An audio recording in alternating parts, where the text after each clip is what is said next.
नमस्ते. आपलं अरविंद गणेश दामले चॅनेलमध्ये स्वागत आहे. मी अरविंद दामले आपल्यासमोर प्रस्तुत करीत आहे माझ्याच काही मराठीमधील कविता. हा आहे ह्या कवितांच्या सत्राचा 403वा भाग.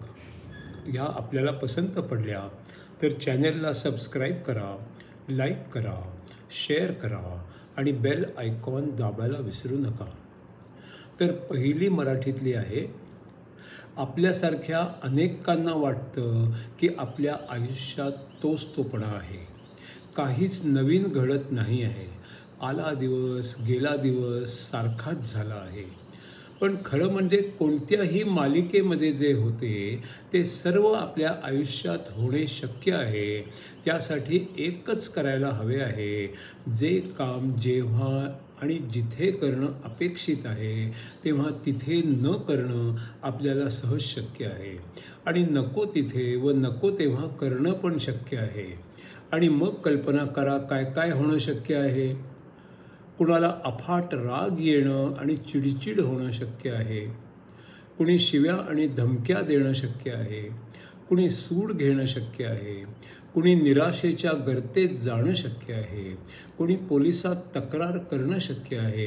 कुणी देवाला साकडं घालणं शक्य आहे. कुणाच्या तरी विरुद्ध कोर्टात खटले चालणं शक्य आहे. आणि मग कुणी मालिकेसारखंच म्हणतो आहे तुम्हाला की तू घाबरू नकोस, अजिबात विचार करू नकोस, सगळं ठीकच होणार आहे.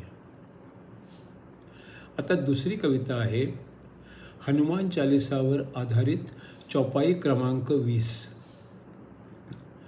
प्रभु मुद्रिका मेली मुख माही, जलधि लांघि गए अचरज नाही. प्रभु मुद्रिका मेली मुख माही, जलधि लांघि गए अचरज नाही.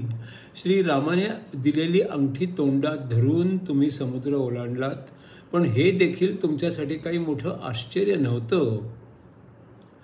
राम मुद्रिका तोंडामध्ये ठेवून उड्डाण केले, दुप्पट ताकदीने त्याने सागर पार केले. सुग्रीव जांबवानाला अनुभवी विचारी म्हणला, अंगद तरुण शक्ती हनुमाना ज्ञानी वायुपुत्र म्हणला.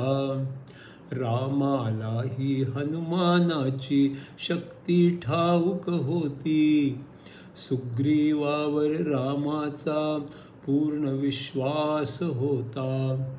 तुझ्यावर अवलंबून मी राम हनुमाना म्हणला, मुद्रिका त्याला देऊन लंकेस जा म्हणला. श्रीराम लिहिलेली मुद्रिका हनुमानाने बघितले, सीतेनेच दिली असेल असे त्याला वाटले. सुरक्षित राहावी म्हणून ती मुखामध्ये धरली, राम सीतेला जोडणारी तीच खूण ठरली. हनुमानाची खास क्षमता त्यालाही ठाऊक नव्हती, 5 महाभूतांची त्याला साथ पुरती होती. भूमी आणि अग्नीशी सीतेचा संबंध होता, हनुमानाचा तर सगळ्या महाभूतांशी होता. मैनाक पर्वताच्या पलीकडे जायचे होते, पण थोडाच वेळ त्याला श्रम करायचे होते. सुरसमगर हनुमानाच्या विरोधात होती, त्याला मध्येच थांबवण्याची त्याला आज्ञा होती. तोंडात घेऊन त्याला खाऊन टाकणार होती, तोंडात जाणे अनिवार्य होते, अडचण हीच होती. सूक्ष्म रूप घेऊन मग तो तोंडामध्ये गेला, काही कळण्याआधीच तो बाहेरही आला.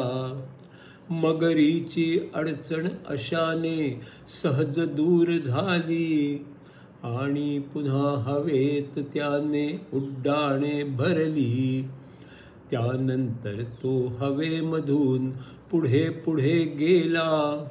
सिंहिका राक्षसीच्या मुखातून सहज पुढे गेला.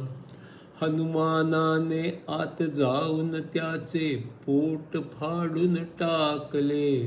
गर्व सोड अन भक्ती कर सांगून पुढे गेले.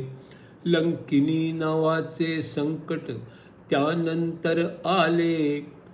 हनुमानाच्या एका ठोस्याने तिजला शुद्धीवर आणले. लंकिनीने आता रावणाला स्वामी नाही म्हटले. रामालाच प्रभू समजून शक्य ते सारे केले.